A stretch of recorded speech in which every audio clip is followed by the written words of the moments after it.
Best of R / malicious compliance episode 152. Subscribe for edit videos daily. If your pay raise isn't enough, quit. Edit. This took place in 1992 to 1993. I got a job as a security guard after leaving the army. The company refused to pay very much, so they had high turnover. Because of the turnover, they had very small raises built in at 90 days, 6 months and a year as an incentive to stay on. My 1-year anniversary rolls around and I don't see my 50 cents an hour raise in my paycheck, but something more like 35 cents. So I called the boss. Supposedly they wanted to give all employees a raise, so they did. Furthermore, I wasn't going to get a raise for 1 year because you just got a raise. No one gets 2 raises at once. If your pay raise isn't enough, quit. I spent the next week calling in sick and showing up late while job hunting. Called my last day, at the end of my shift, and told them I was done and they could find someone else, giving them no notice at all. Panic mode ensued. Everyone else was at 40 hours for the week and they hated paying overtime. One of the salaried managers had to cover for me. I'm a teacher now, near retirement. My raises are still shit. Edit. There was a lot left out. I left that shitty job to become a computer network engineer. Did that for a bit under 10 years. 2001 tech bubble burst put a lot of us out of work. I started teaching to put food on the table. After that I felt a calling and decided to stick with it. I'm now just a few years from retirement. Thank you. Next. Okay, you can sing now.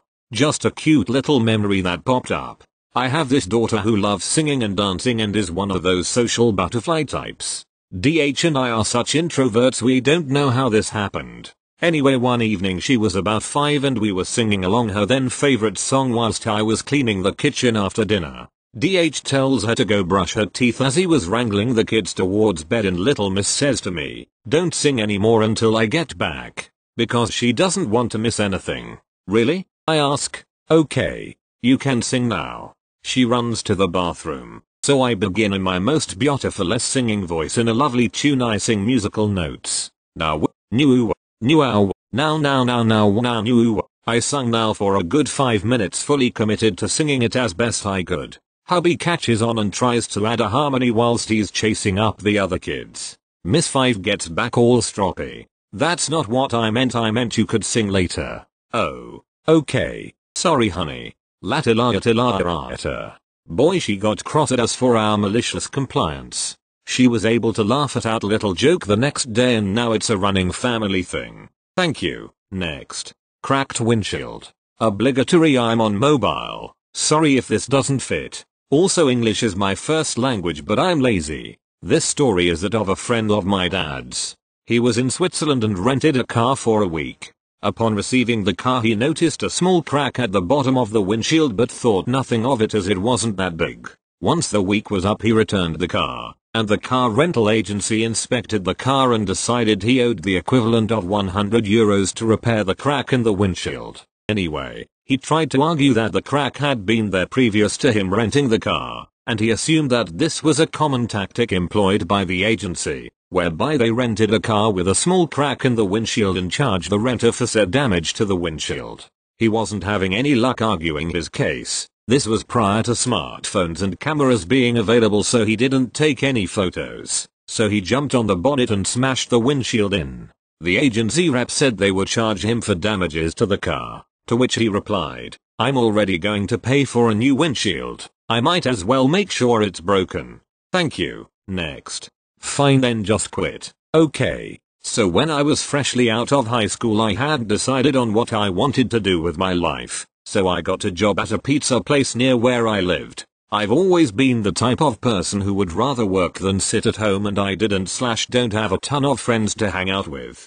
They started out having me just making the food deliveries once or twice a week. But that quickly turned into them calling me in daily about an hour after they opened because the managers/owners didn't want to make the deliveries and they were the only ones working front of house. Like I mentioned previously, I didn't mind coming into work and would always say that it wasn't a problem. About 2 weeks into me working at the pizza shop, the owners insisted that I learn register because they were no longer willing to do it themselves during the week. Okay, sure, no problem. It's just more money for me. They continued training me in every aspect of running the physical business over the next month. Every once in a while the owners would say they want to make me a manager so they can leave whenever they want.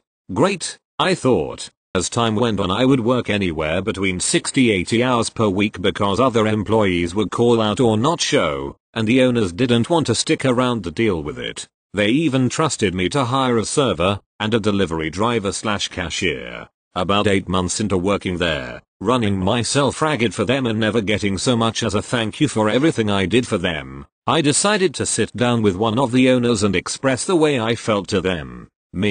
Hey, Boss 1, I know you keep saying you want to make me a manager. Is there any reason you haven't yet? Boss 1, just haven't found the time or reason to train you for it yet.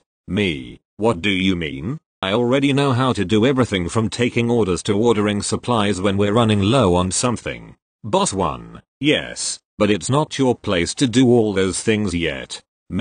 What do you mean? Boss 1, you're not a manager. You should not be doing manager tasks. Alright, that's how you want to play it? Then consider it done. For the next 2 weeks I didn't do anything aside from what they hired me to do, make deliveries and only on my scheduled days. This went on for about 2 days and really upset the owners because now at least one of them had to be there at all times to make sure everything else was getting done. Eventually Boss 1 called me into his back office to talk. Boss 1, Cranky, what has gotten into you? What do you mean? Boss 1, you know you need to put in orders for supplies, yet we're running out of flour and out soda syrup, and no orders have been placed. I'm sorry, Boss 1, but you told me that I'm not a manager and I shouldn't be acting like one, so I stopped. Boss 1, stop being a child, Cranky. You know your responsibilities here and you need to do your job. I am doing my job, and only my job. If you want to make me a manager I'll be happy to do those things. Boss 1, you really think I'm going to make you a manager after this? If I'm not a manager then I won't do a manager's job. Boss 1, fine then just quit. You need to get over yourself. Okay, I quit. As of right now I'm done. Boss 1, fine. So, I left. I was scheduled to work all week which meant that they were out of basically a manager. I ended up getting a call the following afternoon from Boss 1 demanding to know why I was so late for work, but I just reminded him that I no longer worked there. Now, I was and still am very close friends with some old co-workers and heard all the drama as it unfolded. Turns out most of the employees ended up refusing to work because the owners had to be there full time now and they were awful. In my time working there I hired about 5 people, and all 5 left because I wasn't there to play manager anymore. They ended up closing about 6 months after I left because they couldn't get anyone to stay longer than about 2 weeks. Thank you. Next. You won't listen to me? Wonder if you will hear this sploosh. On mobile. All that jazz. Also this is what I witnessed my wife do and only had a small role in. My wife had her water break at home with our first kid.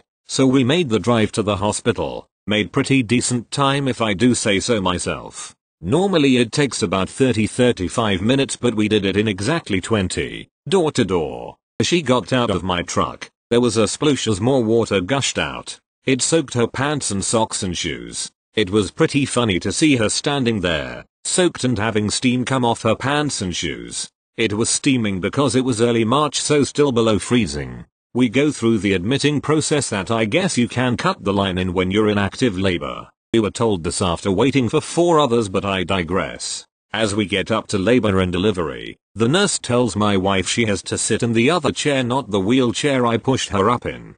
My wife tries to say she should stay where she is but gets cut off. So she tries again and gets cut off yet again. So I figured maybe the nurse would listen to me and I try to tell her that really my wife should stay in this chair because of all the splooshes so far. The nurse is getting shorter and grumpier, not letting us speak up about the upcoming monsoon of baby juice this lady will have to be mopping up soon. My wife and I look at each other and mentally say that if that's what the nurse wants, that's what she's gonna get. My wife shrugs and says okay I'll sit in that chair. The nurse was trying to look busy with the papers so she won't have to help my wife stand up and move chairs. As I help my wife stand up and get ready to clear out of the splash zone, exactly what we knew was going to happen happened. The nurse, now with wet shoes, looks at us a bit angrily at first, then lets out a resigned sigh and says, I should have asked if your water had broken. We said yep, that's what we were trying to say. Then my wife and I squished and sloshed our way to the delivery room. A mere 4 hours and 23 minutes later we met our beautiful son. Thank you. Next. Don't want to open the door for your package? Fine then, no package for you. I work as a bike courier delivering all sorts of various package of your online orders. I've been on this job for around 6 years on and off and have always made an effort to be kind and patient with all my customers. However, given the nature of my job, we do our best at keeping the pace high. The rules for delivery are as follows. Try the address. If no response, try our neighbor. If a neighbor is available, try between 2/5 neighbors if possible. Leave it with them. If not, we return the package to the depot and try another 2 times on the next day. If still not possible to deliver, we hold the package 2 weeks until finally shipping it back to the original sender. There is some discretion left to each courier on what to do with the package. Our branch rarely has packages that are not delivered over 3 days, and pretty much never have them sent back to sender. However, it does happen. This particular day I was doing the evening shift, delivering various packages to people's homes. It is one of the better delivery times, since it's past 6 p.m. and most people are home from work by then and able to receive their orders with no hassle. About halfway into the shift, I arrive at this lovely suburban home. I have a relatively big box to deliver to them. To my delight, as I walk up to their door, I see their whole family having dinner through the window. Now I'm no fan of disturbing family time, but they ordered something and it's my job to deliver it too. So I give them a little wave as I approach their door and decide not to ring the bell as they saw me flailing their package around. The package is also very clearly branded from a specific brand, so they should know it is something they ordered. They all look at me for a hot minute and continue eating their food. Odd, but maybe they just didn't see me. I ring the bell and look through their window again. They all look at me. I point to their package and lift an eyebrow. They all look back at me, look at their food and continue eating. Alright. Now I'll ring once more, but this is getting frustrating. I ring one more time, glance through their window and basically shove the package as close to the window as possible as if it's a portal to their backsides. And here is when MC starts. They look at me and now visibly annoyed by my presence they shoo me away. Now this pisses me off. I treat people with respect and it's been a good 10 minutes I've been at their door, wasting everyone's time. So I walk back to my bike, shove the package in my backpack and look at my tracker app. I have to report the status of the package. Delivered /neighbors /back to depot /not possible to deliver. I decide to look at what our interaction was, which was a refusing to accept package. They saw me, saw their package and indicated to me they didn't want it. So I marked it as such, meaning it's now delivered back to sender. Back at the office I mentioned this ordeal to find out the particular address has been acting like this ever since and my super basically said it was all good by me. Week later I found out they also blacklisted the address and refused to deliver any packages there anymore. They now have to either order through different services or pay for a different shipping company or pick up at our depot instead. Thank you. Next. Play something without cursing. No problem. On mobile, so forgive any spelling errors. My mom asked me to take her to the doctor this morning for a checkup. I, 21M, hate driving her around because she makes car rides difficult. She hates my taste in music. It's a mix of lo-fi, hip-hop, and old rock that always seems to be too loud for her sensitive ears. Today's playlist had a selection of Chance the Rapper, Toby Lou, and Smino. Great artists if you're trying to get into new music. My mom is a devout Christian woman and I am her BSTRD of a gay son. Needless to say, I have a higher tolerance for cussing in music. I just listen to the beat and bounce around. My mom and I were bopping our heads along to Amphetamine by Smino, one of my all-time favorites, so I turned the volume up, just in time for an F-bomb. Mom, nope. I can't listen to that. Me. Shuts off the music. Fine.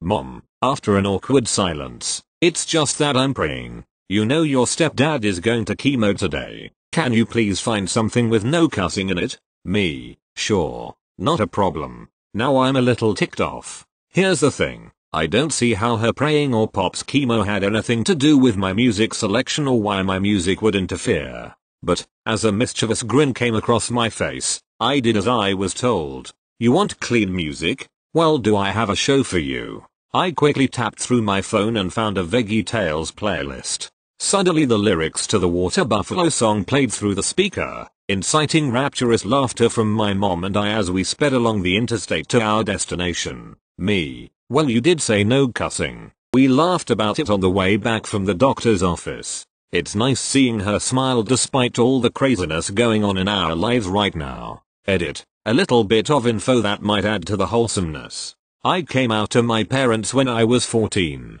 My mom took it especially hard. It's been a long road, but she's starting to accept my choices. I love these moments cause looking back to all our fights and arguments, small things like music having swear words is small potatoes. Younger me would have made it an argument, but I've learned to just adjust and try to make her laugh. I consider today a small win of many in our relationship.